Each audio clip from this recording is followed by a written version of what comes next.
picked up smartphone. Since my retirement, I have taken up mountain climbing as a hobby. Mountaineering is not a full-scale challenge to famous mountains with heavy equipment, but what is called light mountaineering. Even at that level, I can feel how wonderful it is to be in touch with nature.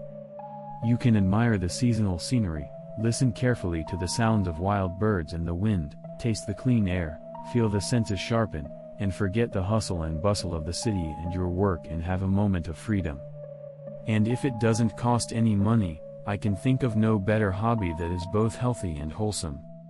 On a typical weekend, I went to the nearby mountains.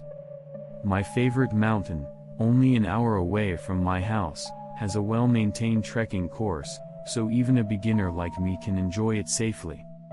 I drove to the course entrance as usual. Driving by temples and cemeteries on the way, I arrived safely at the course entrance. After some light preparation, I set off for the course. The trekking course begins with a gentle ascent. We walked along a mountain path with a good view and took it easy while gazing at the mountains in the distance. I pride myself on my lack of physical fitness, but even on such a gentle trail, the beginning of the walk is quite strenuous. As I walk, out of breath, there comes a moment when I am released from the suffocating feeling. I call it my body adjusting to the mountain.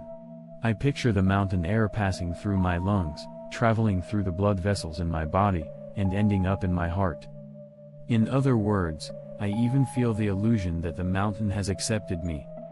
After walking for about an hour, the trail comes to the first fork.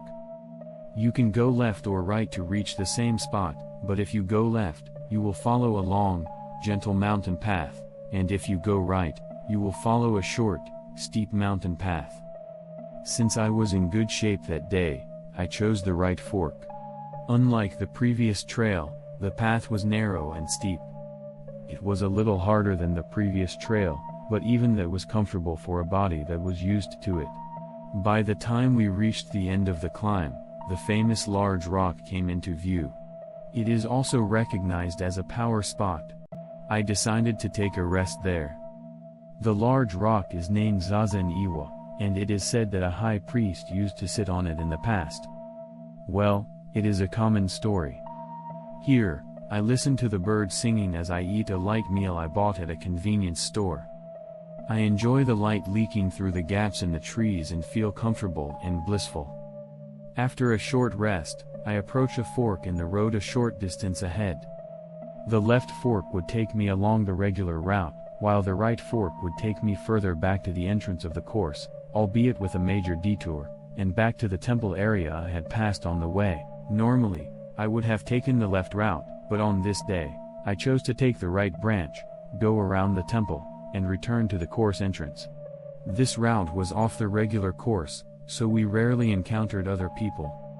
Instead, I saw a lot of "Beware of Bear" signs, but I continued on my way without encountering anyone that day. After walking for a while, I found a phone on the side of the road. I picked it up and found that it was dirty but still turned on. I wondered how it hadn't broken even though it had rained the day before.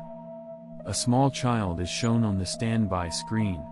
It was probably a grandchild, given that the phone gave such an impression of being used by an older person of the same age.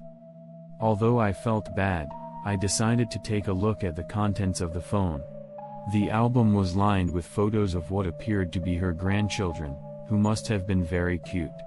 I could sympathize with her doting attitude because I have a grandchild as well. I dropped my phone, which was filled with my love for my grandchild, and thinking that the owner must be feeling sad, I decided to deliver it to the police box. I remembered that there was a police box at the foot of the mountain, but I thought I would first contact the owner's next of kin to let them know that I was taking the phone to the police box. Looking at the call history, I saw that many calls were made to a person named Toshiko Yamada, pseudonym. I called her, hoping that she was the spouse of the owner of the lost property. The number you have dialed is no longer in use. I could not believe my ears.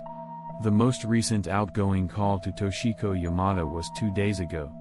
Assuming she dropped the phone yesterday, she had called the day before that. And yet, I couldn't get through.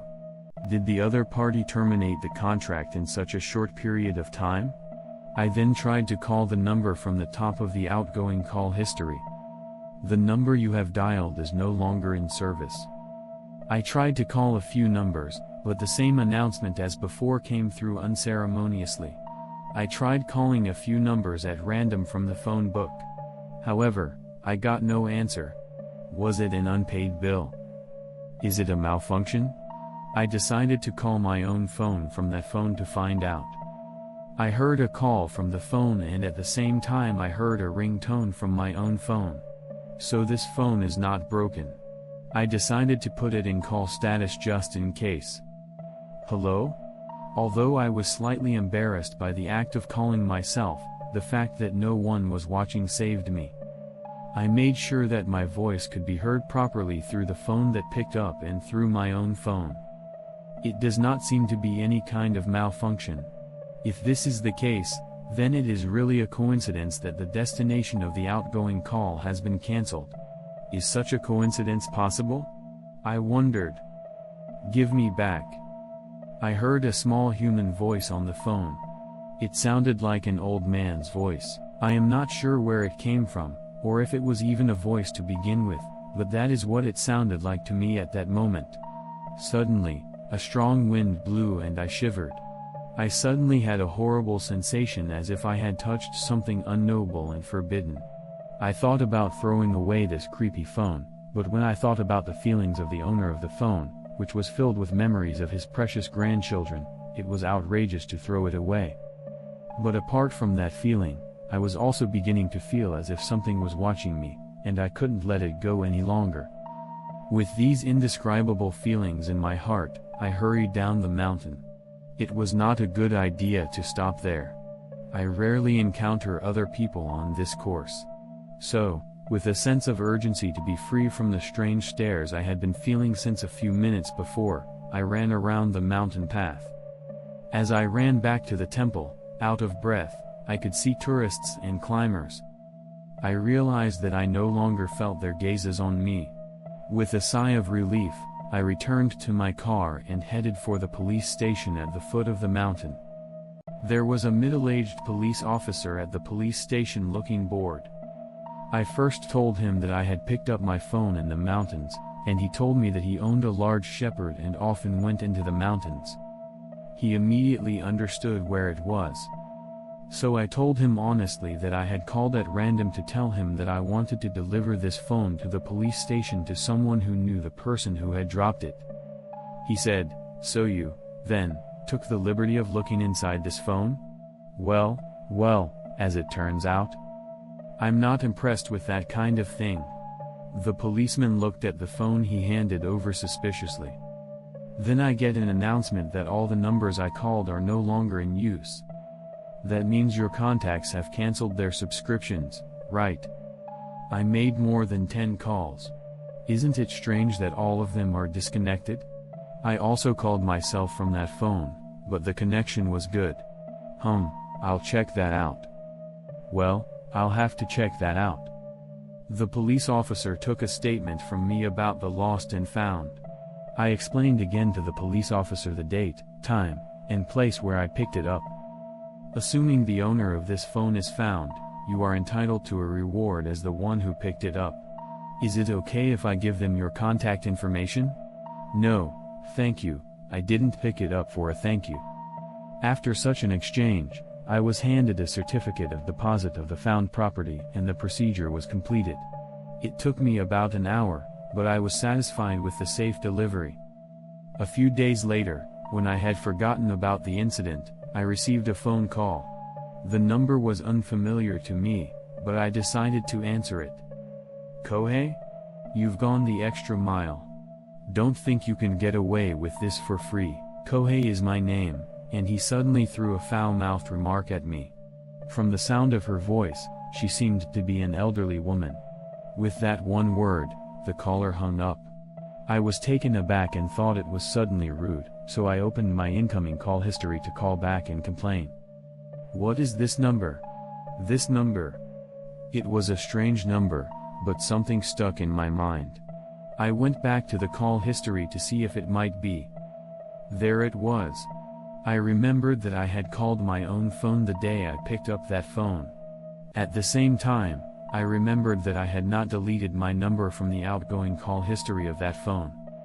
It was my fault for leaving the history, but even so, I had no right to suddenly call and complain. I didn't do it out of a desire to be thanked, but I was really angry when he talked to me like that. I may be grateful, but I don't remember being thanked like that. I was about to press the call button when I felt a knot in my stomach. Wait a minute, how did they know my name? How did they know my name? I think calmly. The only information about me on the phone is my phone number. If that's the case, that police officer must have given them my name. What a loose-tongued policeman, even though I would have told him that he didn't need to inform the other party about me because I didn't need to thank him. This is why rural policeman. I felt like complaining against him uncontrollably. I called the number on the deposit slip. Yes, this is the police station. Hello, I delivered your phone the other day. Oh, the other day. How are you? I said, not about. I told him that I had just received a phone call from someone who had abused me unspeakably, and that the other party knew my name, which he was not supposed to know, although I had left an outgoing call history on his phone. No, thank you. Did you give him my personal information? No, wait. I'm a little confused. The other party contacted you directly, didn't they? I told you so, didn't I? They called from the same phone number as the one I picked up. Calm down a little. Calm down. The policeman interrupted me as if he was trying to quiet me down. Mr. Kohei, that's a bit implausible. What? What do you mean? After a short pause, the policeman said. Still. The phone that Kohei-san picked up is being kept here as a lost and found. What? The owner of the lost phone hasn't shown up yet. Besides, it's been charged and not turned on. I'm checking it on my hand right now, but it's not going anywhere. So it must be some kind of wrong number. After hanging up, I look at the number in question. I am reminded of the unspeakable fear I felt when I picked it up. I deleted the number from my incoming call history, despite my misgivings about the woman's words. It's better not to get involved anymore. It has been a month since then and nothing has happened to me in particular. I just hope that everything will continue to go on without incident. Recently, however, I feel as if I am being watched by those sharp eyes more and more. No, maybe it's just a feeling and nothing is actually happening. Perhaps I am just oversensitive to the words of the caller, but I can't help but be afraid of the look from someone who may be mistaken. This concludes this story. Thank you for listening to the end.